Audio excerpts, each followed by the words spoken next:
rekan-rekan, kembali lagi pada podcast HPU Learning Center. Nah, belakangan ini kita sering mendengar bahwa akan terjadi resesi di tahun 2023. Nah, apa sih resesi itu? Resesi adalah kondisi di mana terjadi economic downturn atau penurunan ekonomi. Apa sih penyebab resesi? Resesi yang diprediksi akan terjadi pada tahun 2023 disebabkan oleh inflasi. Inflasi terjadi ketika terdapat kenaikan harga barang dan jasa secara umum dan terus-menerus dalam jangka waktu tertentu. Nah, apakah inflasi sesuatu yang buruk?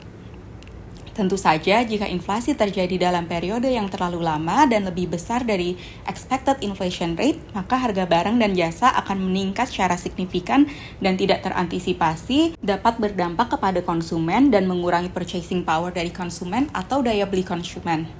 Nah, expected inflation rate sendiri di Indonesia ada di 2-4%, tapi actualnya per Oktober 2022, inflation rate ada di 5,71%, yang mana sudah lebih tinggi daripada expected inflation rate-nya.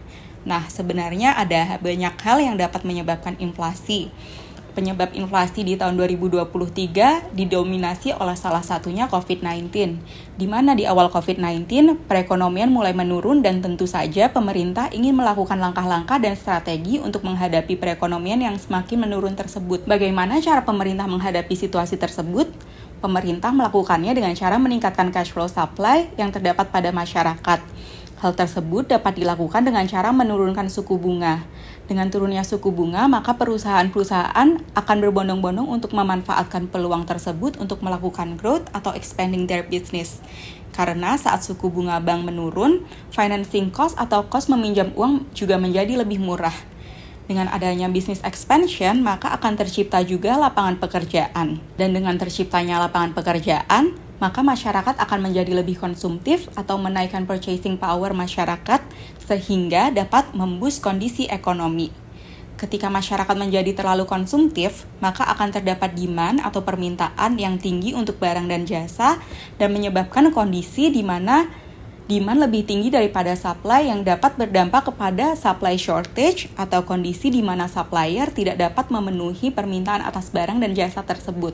Ketika demand lebih besar daripada supply, maka harga barang dan jasa akan meningkat secara signifikan dan jika periode tersebut terjadi terlalu lama, alhasil terjadilah inflasi yang lebih tinggi more than anticipated, yang menciptakan adanya peningkatan biaya produksi, dan ketidakseimbangan antara supply dan demand. Jika inflasi sudah terlalu tinggi, maka Central Bank atau Bank Indonesia in this case akan melakukan strategi sebaliknya, yaitu dengan cara mengurangi cash flow supply yang beredar pada masyarakat, dengan cara meninggikan suku bunga bank.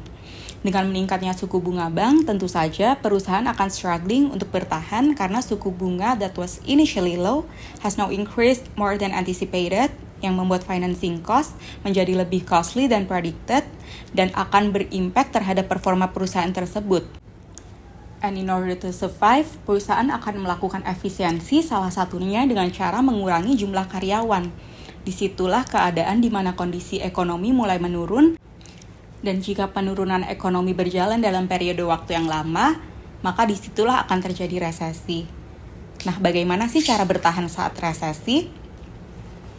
Memiliki dana darurat sebanyak 6 kali monthly income juga sangat disarankan untuk bertahan pada saat resesi. In case perusahaan melakukan layover atau PHK massal, maka dana darurat tersebut dapat digunakan untuk bertahan selama beberapa bulan sampai mendapatkan pekerjaan baru.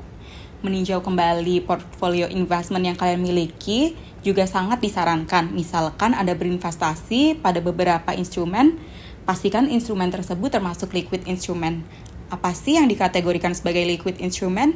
Ketika investasi tersebut can be easily converted into cash atau dapat dikonversikan menjadi cash dengan mudah, maka investasi tersebut termasuk liquid instrument seperti contohnya deposito, saham, atau ORI.